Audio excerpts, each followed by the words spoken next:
സ്വന്തം വീട്ടാവശ്യത്തിന് കഞ്ചാവ് വാങ്ങാൻ പോയി മടങ്ങി വന്ന 3 യുവാക്കളാണ് ഇത്. നെന്മാറ പോത്തുണ്ടി സ്വദേശികൾ. ഇതാണ് സംഘത്തിലെ പ്രധാനി സുജിൻ, വയസ്സ് 19. കൂടെയുള്ളത് രാജീവും പ്രതീഷും. പോത്തുണ്ടിക്കപ്പുറത്തേക്ക് ഇവർക്കൊരു ലോകമില്ലായിരുന്നു. അത്യാവശ്യം വലിയും കുടിയുമായി കഴിയുമ്പോഴാണ് രമേശ് ചെന്നിത്തല ഓപ്പറേഷൻ തൂഫാൻ പ്രഖ്യാപിച്ചത്. അതോട് വലിക്കാൻ പോലും കഞ്ചാവ് കിട്ടാതെയായി.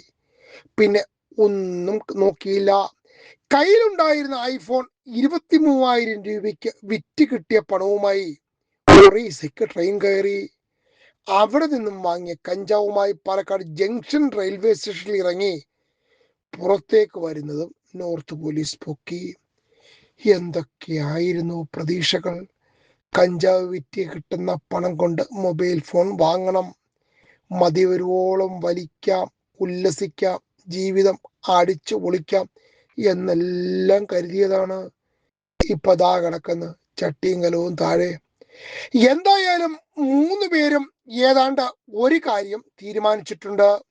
ജാമ്യം കിട്ടിയാൽ കേരളത്തിൽ നിൽക്കുന്നില്ല, ഒറീസയിൽ സെറ്റിൽ ചെയ്യുകയാണെന്ന്. അവിടെയാണെങ്കിൽ ഇവിടെ 500 രൂപ കൊടുത്തു വാങ്ങുന്ന കഞ്ചാവിന് 20 രൂപ കൊടുത്താൽ മതിയെന്ന്. പിള്ളേരെല്ലാം സെറ്റാണ്.